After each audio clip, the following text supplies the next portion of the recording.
Rene Rapp played Regina George in this dumpster fire of a Mean Girls reboot that we recently reviewed, and I really don't like this chick. I gotta be honest, she seems like a whiny crybaby.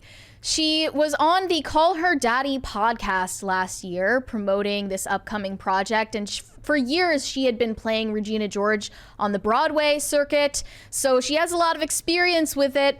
But she talked about this experience she had with her fluctuating weight while playing Regina George, and how the wardrobe consultants on the Broadway musical were trying to hide the fact that she was gaining weight by changing her wardrobe. She says that this really made her eating disorder worse, and she had incredibly bad body image issues as a result. She wanted to quit the role entirely, but here we are years later, and she got to play Regina George in the film adaptation.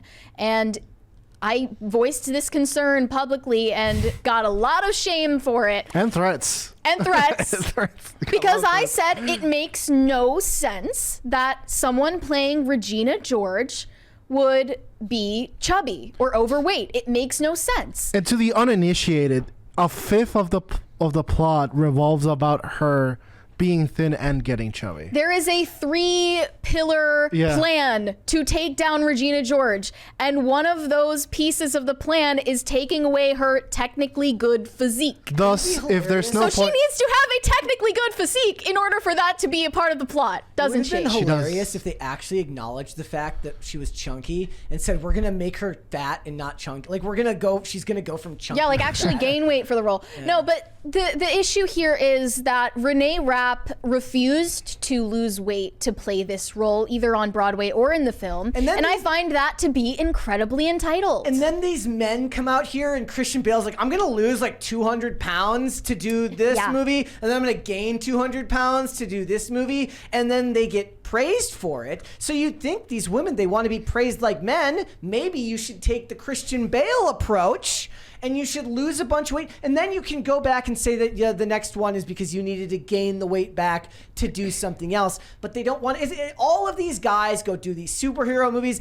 If Kumail Nanjiani is putting you to shame on your physique, maybe you're the problem, as long as if you're complaining about it. I mean, men get jacked for superhero roles and action movie roles all the time. It's just a base level expectation for them.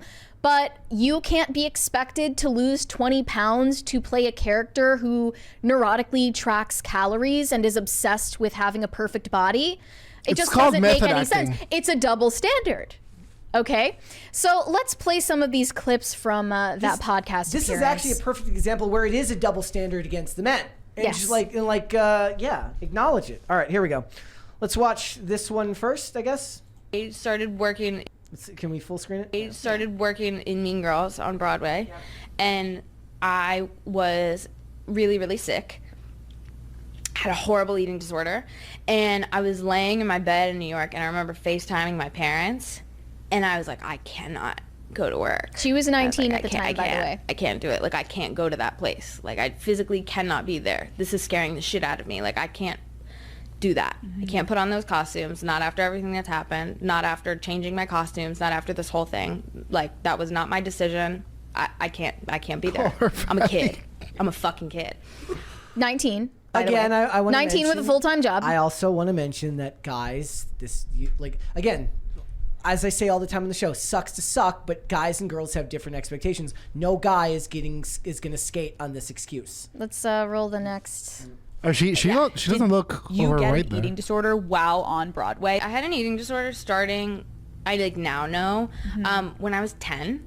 Okay. It started, I danced competitively my whole life, and it was really a mind fuck on me.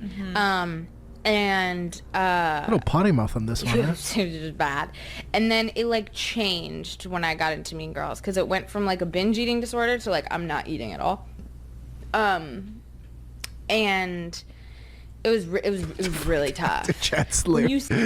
Did you get an eating disorder? Okay. All during the day, so I would get on stage and I would be shaking and about to pass out, and people would be like, oh, she's having an anxiety attack, let's pull her out for the show. Mind you, I haven't eaten in 24 hours. It was horrible. So yeah, I remember like people who were close to me in my life were just like, I think it's just like a thing where they want to like, you know, highlight your curves. And I was like, you think? I was like, I'm pretty sure that like a grown ass man just like told me that like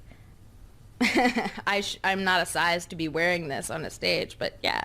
Right, you're like, I'm not a fucking idiot. Don't. They would tell the male actors, your physique is not up to par. They would talk about the things where like Anthony Mackie and Chris Evans would talk about how like before the scenes that they'd have to shoot that were like that really involved their physiques, they would be literally lifting weight to have the pump right before the take. So in the scene where Chris Evans, you guys remember in Captain America,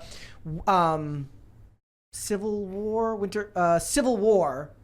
it's Winter Soldier, where Bucky is going to escape on the helicopter, and Captain America literally grabs the tail of the helicopter and the building and pulls the helicopter back. His arms are just exploding out of his shirt because he was literally working out right before he did the take.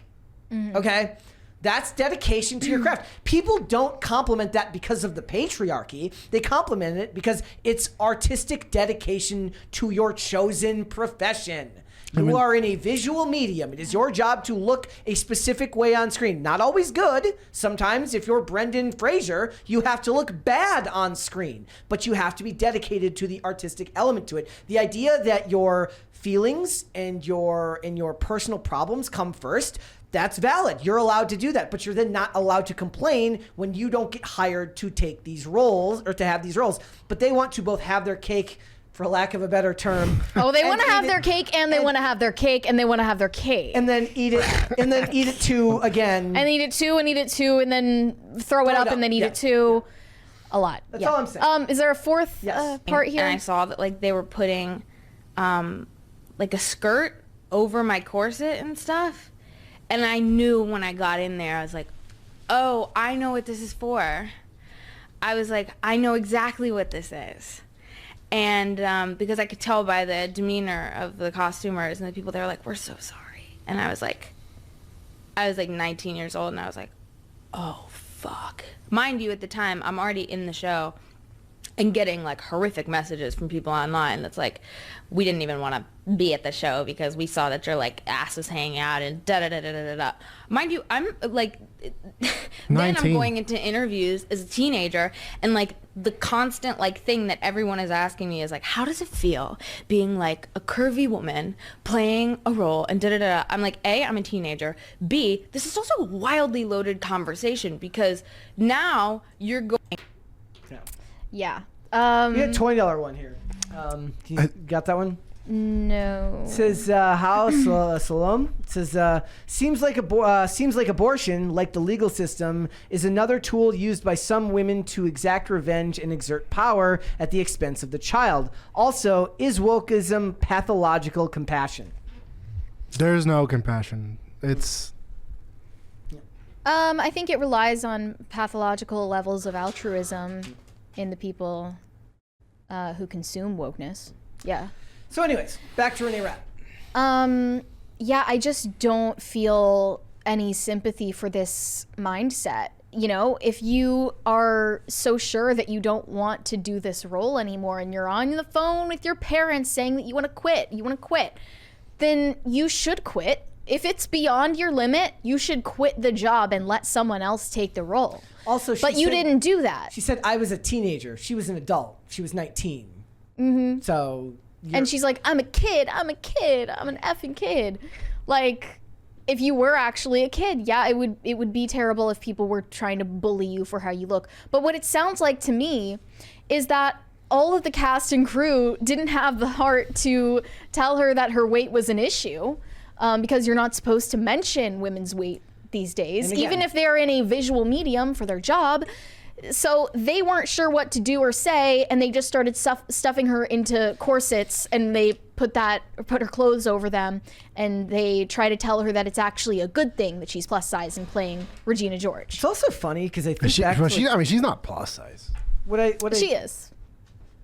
Well, When I think back to like all of the examples of television shows that have gone out of their way to like help women, because like for as much as Hollywood complains about, you know, pregnancy and stuff like that, plenty of shows will write a show around a woman getting pregnant, meaning you get the stack of books, you get the computer, a bunch of stuff blocking her so they don't have to show it, right? You have, like Hollywood has had for a long time to at least most of the time, or when they can, be accommodating to the fact that women's bodies change. I think back to the fact that the frumpy coats that they used to put Scully in the X-Files to hide the fact that she was pregnant multiple times on the show. You know, the idea that this, and those are characters that don't necessarily require you to look a certain way, but Regina George requires you to look a certain way. Don't want that being a different movie or television show. We've got another $20 from Disco Jensen saying these actresses wouldn't last a day in SEER school, 7 days in the field trying to avoid detection with only one live rabbit for sustenance. Yep. Wait, what is that? What's SEER school? Survival, evade, resist, and then in escape. Survival, evade, resistance, and escape. It's military training for people who've been captured. Oh, jeez. Okay. I love the idea that there's some type of SEER school for fat people. I think that this is something we'll continue encountering with Gen Z actors and actresses because, you know, it's said so often that they're this entitled generation because they are. They kind of are. They think they're deserving of certain opportunities without putting in the work for them. And they think that the expectation should bend to their will, not them bending to the will of the expectations. You know, that's what I found so interesting about the Snow White girl. Because when yes, let's talk about her. When she complained, she was pretty on the same level of insufferable that pretty much any Hollywood celebrity has been. But for some reason, like, she struck a chord with people. Her delivery, it was the way she looked. I feel. Thank you. Hey Dane, I know how much you love that.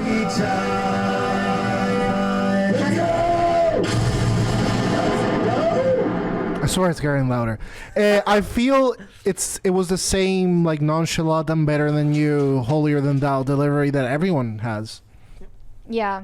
Yep. Like even she has the. Like I don't know. They have the same vocal fry, same like accent that the Valley Girl accent that they use. It's a performance. There's a $20 one here from the Manic Mustache. It says, as one of the few males but one of many amateur wrestlers that dealt with an eating disorder, let me say, put down the cheeseburger and pick up a pot chubby.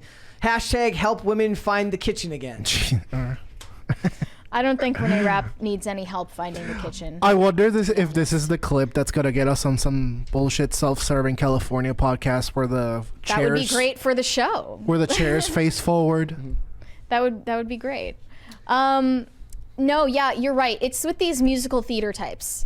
Because every time Rachel Zegler speaks in a public interview, she is speaking like she rehearsed it in the mirror 5 hours prior. Like, you can tell that she's putting on a performance because of this musical theater background she has. And I'm sure that Rene Rapp, having a similar background, comes off exactly the same way. Mm-hmm. I've noticed that. I think that's why, even though Rachel Zegler is saying a lot of the same annoying woke shit that other actresses do, she's getting more backlash for it because of her delivery. Her mannerisms? Yeah, and her mannerisms. Thanks for watching. Listen to full episodes of Pop Culture Crisis on Spotify. Keep up with us on social media and make sure you subscribe and ring that bell so you never miss the show. Bye, guys.